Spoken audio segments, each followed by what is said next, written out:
Welcome to r/entitled hotel guests and r/FHOA. In these subreddits, people working in the hotel industry share horror stories about customers, and r/FHOA is concerned with crazy homeowner association stories. Just a quick side note, if you're curious about the amount of black thumbnail videos on my channel, those videos have been cut due to copyright issues and I have a bigger explanation at the end of the video. But now, without wasting any more time, let's dive right in. When the 6 registered guests take the entire breakfast buffet. The entire buffet. Our resort put out a beautiful breakfast buffet every morning. Very nice self-serve. It was not your typical little mid-range buffet, this was high-end stuff. Saying what it was would make the location identifiable, so sorry, cannot tell. The buffet has 2 hostesses that work at keeping everything stocked, fresh, and the coffee urns full. We had weddings here almost every weekend, so we are very used to dealing with them. One of the issues we dealt with was when wedding parties registered a few guests and those registered guests assumed that the free buffet should accommodate the entire wedding party or others. Usually we were able to inform them that the buffet is only for registered guests, but they could pay an additional $5 per person if others would like to join them. This was a hell of a deal for what we put out there, and most were perfectly willing to pay the additional charge. Then there was this party. First, it was an employee who booked the wedding venue, so it's already discounted for a wedding that is not hers but a cousin's. Employee tried to book 3 rooms using employee discount on all 3 and was a bit miffed that it would only apply to 1 room. And only if she was in residence. She did not want to be in residence, she lived in the community and was booking these accommodations for out-of-town family members. Denied using employee discount. So, said employee informs the guest that the free buffet is for everyone. Not just registered guests, but everyone. First day that they are there, of a 3-day stay, in comes 30 people from the family. This group has a huge family and the wedding will be over 300 people. So, seeing the large group who are already helping themselves to the food, we locate which are the registered guests, inform them of the additional charge and they refuse to pay. Nope, free is free. Sorry y'all, not happening. Front desk has to come in and address the free feeding frenzy, which now includes members of this party taking entire platters and walking off with them. They are taking out plastic bags, they came prepared to do this, and dumping bowls of fresh fruits and more into them and bolting. In under 10 minutes they completely destroyed and emptied the entire buffet. They walked off with full crystal jugs of juice/milk and even picked up the entire coffee urn, sugars, everything. The hostesses and front desk struggle to get the buffet replenished and calls are placed to the wedding coordinator and GM. Other guests are waiting for their breakfast to be available and are quite kind and patient. GM comes in and is furious beyond relief when shown pics/video of what happened. He calls the employee to come in right now and address it. She does and goes into a rant about how it should be free for all, that we would not give her discounted room, etc. He tells her to bring the 6 registered guests in to talk. She refuses, so GM places a call to each guest, who all now claim to not speak English and just scream in their language. Except, surprise, GM speaks the same language. It is 3 hours till wedding time. GM informs the 6 registered guests that they are free to stay for the day and the wedding, but they will not be extended the 2nd and 3rd night. Wow, the screaming. But they are all coming down to the front desk to complain. So we get a lobby full of now over 50, more family has arrived, people all screaming in a non-English language about how they are being discriminated against, mistreated, they will have everyone fired, etc. Just, wow. Unreal. Front and center, our employee. Soon to be an ex-employee in about 5 minutes. So somehow this all winds down. GM is having a heart attack and a panic attack and is barely contained furious. He pulls up the rooms and attaches as many fees as he can possibly get away with, including the extra charges for the buffet, damages, etc. Wedding happens, drunk happens, and all day and evening we are subjected to verbal abuse from wedding party and guests. Next day comes and now the people involved are aware that they are being kicked out, no longer welcome. GM allowed them to stay for the wedding day only, no longer. Wow, again, just imagine how that went down, then multiply it. The bottom line, each registered guest ended up with over $1,700 in room charges. Employee fired, registered guests get on every DNR in the county, good luck getting family visits in the future, ex-employee. And GM and front desk spent all week sharing this story with everyone as far as they could.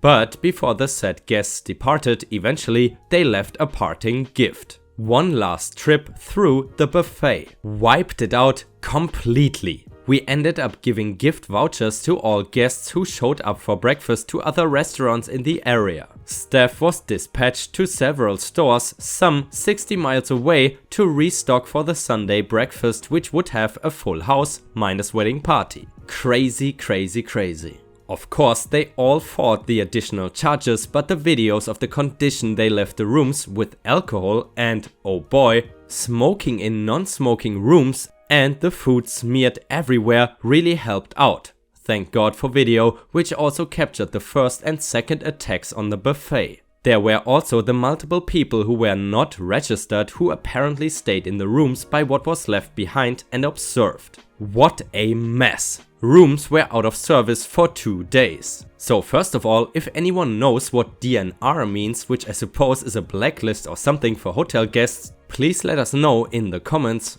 And furthermore, have you guys ever experienced those special types of guests who just love to take as much as they can on the plate at a free buffet, even though they cannot even eat half of it? Feel free to share your experiences in the comments. The only time I ever cried at work. We will call her Ava. The first time we met, I could tell exactly why she was there. Lots of people check in with our medical discount rate, so it's not always obvious, but the scarf on her head was a dead giveaway. She was short, maybe 5 foot, so the 20-30 pounds she had lost from chemo was a lot. But there was a vitality to her nevertheless. You would not guess that she was wrecked with pain from the literal poison she was using regularly to play chicken with death. For the first year and a half I was working that front desk, she came into town every few weeks with her mom. The hospital she was going to had a great oncology department. Sometimes she would be more lively than I was. Sometimes she would need her mom to basically carry her in. I offered the use of a wheelchair that we had in the bell closet once, but she did not take it. And then, one day, I noticed that her reservation had been cancelled as a no-show. And after that, nothing. A few weeks after the no-show, I saw a big group of about 15 people come in all at once. They said they had reservations and I was like, oh, okay, what is the last name? In the middle of this pack of humanity, I hear Ava as she pushes her way up to the desk. I was wholly confused when she got up to me. You know how you see someone after a long time and something is really different, but you cannot quite tell what. Yeah, that. It clicked after a second though. Me, oh, you have hair. The family got a good chuckle out of that and I started the check-in process for all their rooms. I told her how good it was to see her and asked what the occasion was. Ava, we are celebrating. Again, it took me a second. I'm puddling dents, y'all. Me, oh, for real? She did not even answer, she just nodded really fast with a big ear-to-ear grin. I then told the other desk clerk to take over. I walked to the back and, as soon as I was out of sight of the desk, I bawled like a effing baby. By the time I composed myself and went back up front, they were all leaving to their rooms. I stopped Ava before she left the desk, scribbled my initials on a pile of our happy hour drink coupons and handed them over. Me? Here, this weekend is on me. I almost got fired for that because I had apparently given out several $100 worth of free booze from our bar, but I gave 0 Fs. If you make the Reaper blink first, I'm gonna make sure you have one hell of a party to celebrate. Ava did not come back for a long time after that, but when she did, it was not with a scarf. That is the only time I ever cried at work. By the way guys, I have to admit one thing, I am a huge fan of wholesome stories, so if you know any good wholesome stories yourself, please feel free to either post them in the comments under this video or post them, which is even better, on r/ripestories on Reddit. And aside from that, if you know any interesting subreddits that I have not covered yet, please also feel free to post them in the comments to let me know. Because as usual, my intention still is to give you guys at least some stories that you have never heard before. How to get rid of an HOA. This story was posted in a new subreddit called FHOA, which is about terrible stories regarding homeowner associations. A good friend of mine has about 4 years ago inherited the house of his grandparents. He decided to live there for the time being, till he has decided what to do with the house. He grew up in it, so he did not really want to sell it. Not even a week after he moved in, he got a visit from a neighborhood committee. They said they are the 3 board members of the HOA and are here so he can sign his membership papers. They were extremely nosy and rude. For example, one tried to get into the garage without so much as asking. When he stopped him and asked him where he wanted to go, he had the audacity to say, "I need to check your garage. If everything there is in order, I have a right to do this bi-weekly, and denying me access is an offense that will cost a fine." He then had enough of their audacity and kicked them out of the house. While doing so, one of the board members shoved some papers into his face and told him he needed to sign this right now. He would live there a week already, and these papers had to be signed before moving in. Once they were gone, he took a look at the papers. They were effing ridiculous and gave the HOA rights that were simply un-effing real. They had, for example, a right to visit your home bi-weekly and check things like that you do not use the garage for storage, don't have gasoline on containers in your garage, same goes for gas. You had to mow your lawn every week, snow had to be shoveled every 2 hours when it snowed, starting at 5 o'clock in the morning. You could not park more than 1 car on your grounds except inside the garage, and a ton of other bullcrap. A few days later they come back and asked him why he did not sign the papers yet. They also wanted to check the garage again. This time he would not even let them in and told them he would never become a member of their stupid club. To them, that meant war. Within a week they had sent him fines north of $1,000. Some of them were for denying them access to his home, each worth $250. My friend simply did not take them serious and used their stupid letters to help fire his grill. Then came the day where they went extremely too far. He came back and one of the board members had broken into his garage, stood in it and was writing things down on his notepad. But that was not even the worst part. He had 2 wonderful oak trees in the front of the house. They had been planted by his great-grandparents when they were newlyweds and moved into the house. The HOA was in the process of taking them down. They had called a professional crew for this. One was already so damaged, basically all twigs were already down, it was just a stump that was left. The other one they had just started with. He effing lost it. He told the tree crew to stop right the F now and explained to them that he was the owner and what they did was highly illegal. They had no idea since the board member claimed these trees were in violation of the rules since supposedly too many leaves went to the neighbor's garden. He had told them that was no legal reason to put them down, but the board member claimed I had given my okay because the trees were in violation of rules of the HOA. He looked it up later. They actually had a bylaw that if a garden produces more than 1 40-liter sack of leaves within 2 weeks, the garden owner needs to take down the offending tree within 2 weeks. He told them he would overlook them trespassing if they would be witnesses in court for him. Then he called the cops on the board members for trespassing, breaking and entering. By the way, they actually had used a bolt cutter to get into the garage. He had it always closed with a big effing bike lock after they had tried to get in it twice before.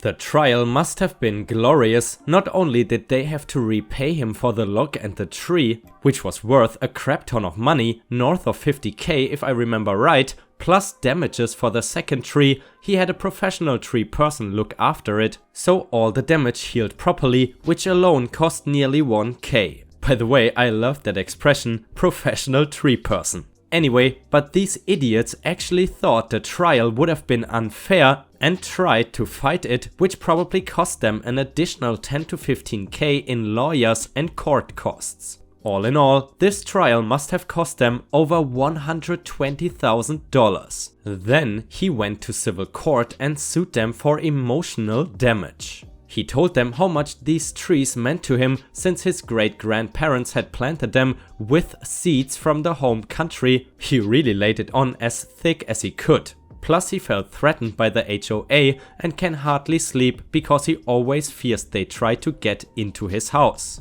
The court actually bought it and gave him 500k plus the cost for a state-of-the-art alarm system so he can feel safe again in his own home. So to put it all together, he cost the HOA nearly 750k. They had to file for bankruptcy and get a person to check the books so my friend would get his money. The best is for last. The mediator found out that these 3 pricks had been defrauding the HOA for well over 10 years and were giving out as many fines as they possibly could so they could use it to bolster their income. Now he is for most people one of the favorite people living there and he constantly gets invited over for grilling and whatnot. You see, most people never wanted the HOA in the first place, but the board member practically forced them to sign the contract, claiming it would not be optional and if they did not sign before moving it, it would be a $500 fine. Only 6 of the over 50 members actually wanted this HOA and people think they did get part of the action as reward for spying out their neighbors to find violations. Okay, I gotta say, I'm kind of digging these HOA stories. If you agree, please feel free to tell me in the comments what you think about this subreddit. Moreover, I'm curious, HOAs are not really a big problem here in my country, but have you ever had any negative experience with homeowners associations? If you have a little story or an anecdote to share, please feel free to post it in the comments or even better on r/ripestories, our own subreddit, if you want me to read it in a story. Also, I gotta say, as a non-American, I'm kind of confused by the whole HOA concept, since it seems it's pretty much only negative and it does not really give any big benefits. But please correct me if I'm wrong. And the next story is once again gonna be from r/entitled hotel guest, aka Tales from the Front Desk. Mom tells her kid they can play on my gaming laptop and freaks out when I say no. Then she demands we pay for her taxi. I am a night auditor / front desk associate at a hotel next to a lower mid-sized airport. I deal with lots of dumb crap, but I get the feeling it's all too common to post here until last night. At around 4 AM, Mom, aka M, and Kid, aka K, are in the lobby waiting for their 4:30 AM taxi to the airport. Since I'm a night auditor, most of my job is just being there to take care of guest requests, so I bring my gaming laptop with me every night to help kill time. Most of the time I'm just playing some low-key music or documentaries on my laptop, but after 2 AM I do some gaming to kill time most nights. M shows up with K to check out and catch a taxi when K notices my laptop. He asks about it and I tell him the make/model. K is obviously a little envious but otherwise really cool.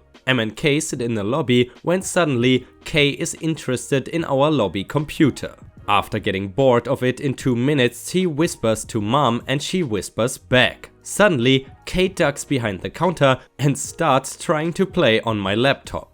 I politely asked K to stop touching my laptop and get back in the lobby from around the desk. Surprisingly, K politely obeys, but M freaks the F out. I'm sitting here waiting for a taxi and you cannot let my child entertain himself on your laptop? I told him he can play on it until we leave. No, I cannot, since guests are not allowed behind the desk and this is my own personal property. He's just a child, let him have some fun while we wait for the taxi. I cannot allow non-employees behind the desk, since other guests' personal information can be viewed. This is company policy for all involved and I'm sorry that taxi is taking so long to get here. Well, I told him he can play on it to keep busy, because he needs something to do. What is he supposed to do now? Ma'am, I understand your child might be bored, but that's not our responsibility. You're welcome to change the channel on the television to find something suitable for him if you would like. Why aren't there any games on the computer in the lobby? The computer in the lobby is our business center, and it is stock standard Windows 10 Dell without anything extra installed. Well, that's a business computer and meant to be used by our customers for business purposes. Then you should install some games on it. If your hotel is going to host children, then it should entertain them as well. Thankfully, the taxi arrived as she finished her sentence, so she gathers her child and baggage before storming out. Suddenly, the taxi driver is walking in with a receipt book telling me we promised to pay for her taxi. This is patently false and completely against our policy. He easily accepts this, and here comes M again. Your website says you have a hotel shuttle, and if it's not running, then I expect you to pay for our taxi. I'm sorry, but our shuttle only runs from 7 AM to 9 PM. Outside of those hours, you're responsible for your own transport. Your website says there's a shuttle to the airport. We took in it yesterday afternoon. Yes, when our airport shuttle is operating. We list our shuttle hours on our website. I'm sorry for the confusion. So M starts swearing at me, calling me names and threatening to call my manager for about 3 minutes before realizing I won't be moved. That is when she storms back out to the taxi and they leave. To be honest, I'm just baffled by the audacity of that woman that she expects someone else to entertain her child. By the way, I don't know how frequently you guys go to hotels, but what was the most entitled hotel guest you have ever witnessed? Let us know in the comments, and while you do that, please also don't forget to post some star emojis in the comments and like the video if you want to support me. Due to the recent issues in regards to removing content and so on, it's now more important than ever to like the videos and to comment, just so we can get back into the YouTube algorithm. Thank you so much. The next story was posted by user KittyPup in our own subreddit r/ripstories and is titled Disgusting Evil Clown Story. And yes, this story fits the Just No Mother-in-Law category. I previously warned you guys about this story. It is gross, so don't read while eating. If you have a squeamish stomach, skip this story. I tell these stories here because she is a Just No Mother-in-Law. Not my mother-in-law, but she is a mother-in-law to a couple of really great dudes who married her daughters. This story happened a while back when entitled evil clown sister was living in her own mobile home that was given to her by her father. Not my father, she's my half-sister. She ended up selling it and moving in with my parents because she did not want to pay her lot rents and utilities. At the time, she was smoking synthetic weed and getting money from my parents to buy it. She got a bunch of money from my parents and bought a bunch of synthetic weed. She apparently smoked a huge amount before going to sleep. The next morning, she called my mother, hysterical, saying she was dying. My mom was 80 at the time. Why she called her and not 911, I will never know. My mother went to her house to see what was happening. It seems she had a bad reaction and had pooped her bed, her floor in a trail to the bathroom and was laying in the tub crying. It was gross black poop. My 80-year-old mother had to clean up her crap from the carpet, bed and floor. Good lord, if that happened to me, I would never call anyone and I would take that secret to my grave. I have actually almost died and did not call my mother until I was at the hospital with people whose job it is to keep me from dying, because she's not a paramedic. Derp. Who makes their 80-year-old mother clean up their drug-induced crap storm? Yes, evil clown sister, apparently. I have to say, your evil clown sister definitely deserves that title. And just by the way, in case I had mentioned that this story is from r/JustNoMother-in-Law, you can be sure that there's a small angry mob of people who would instantly look up the author of the story on Reddit and contact him to tell him to take my video down. Or worse, get my channel taken down or something. And with that, I will move over to the last part of the video where we will look at some of the nice cat, dog and in general pet pictures our subscribers have posted on our own subreddit, while I talk a little bit about what happened the last couple of days on my channel. Okay guys, I gotta admit I had to record this twice because it just ended up being rambling for way too long. So I will say this: I would appreciate if all the hatred between the JustNoMother-in-law subreddit and my community stops. And it would be nice if you could not go to their subreddit to hate there or whatever. I really want to leave this drama behind me as far as possible, so it would not really be conducive if I sent you guys over there to hate or something. So now over to what happened. Basically, a few days ago, one of the authors of the JustNoMother-in-law stories contacted me to tell me to please take down my stories from YouTube because she did not give me permission and it makes her feel unsafe when her stories are on YouTube. I can absolutely understand this and I removed the stories as quickly as possible. Now the real issues basically started when that author told her fans, or let's say followers, that she won't post any more updates because she feels unsafe. Now her listeners, followers, readers, whatever, they decided to come over to our subreddit to hate on me, insult me and our community and make very personal threats. I will admit that I made some huge mistakes. I took stories from the JustNoMother-in-law subreddit without permission and read them on YouTube. That was my mistake and I am very sorry for that, and I feel very sorry about anyone who now feels unsafe. That is also one of the reasons why I won't read any more stories from JustNoMother-in-law, because I don't want anyone to feel bad about that. Anyway, so those lovely people that visited us in our subreddit, which some might call brigading, which is actually illegal on Reddit, got further enraged by the fact that one of the moderators over at JustNoMother-in-law created a public post to basically try and get my channel shut down. Due to legal reasons, aka Reddit TOS, the moderator was not actually allowed to post the name of my channel or our community subreddit in the post, but to be honest, they made it pretty clear who they are talking about. So then they encouraged people to try and find video links and pick the timestamps to then later commit a copyright strike or DMCA takedown or whatever. The thing is, that is all legal to do if I still had any JustNoMother-in-law content on my channel. The thing is, around 1 or 2 days prior to that post on JustNoMother-in-law by the moderator, I had already cut all the JustNoMother-in-law content out of respect for the authors from my channel. So basically now the only concern I have is that people who are still so angry about all of this will try to falsely copyright strike my channel and try to get me shut down. Due to this very emotionally driven anger, a lot of these people probably don't know that false copyright strikes are illegal, and let me tell you, if I get any of these, I am not afraid to fight this with a lawyer. But as I said guys, please don't go over there to hate on people. Let's just leave all of this behind us and let's continue as usual. I might be misjudging some of the people there, because in the end I don't think that anyone is willing to do false copyright strikes, because they can definitely get in legal trouble. This is not something, at least anymore, to be taken lightly on YouTube.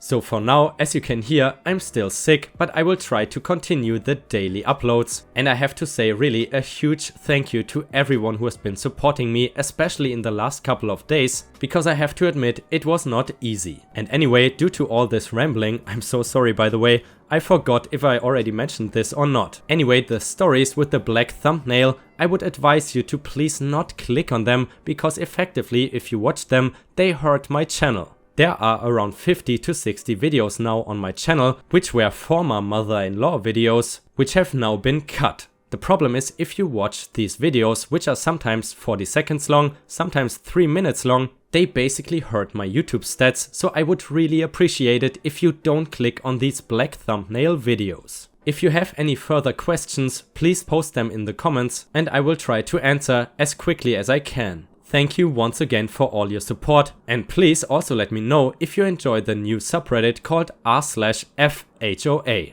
That's it for now. I hope you have a fantastic day and I see you again tomorrow.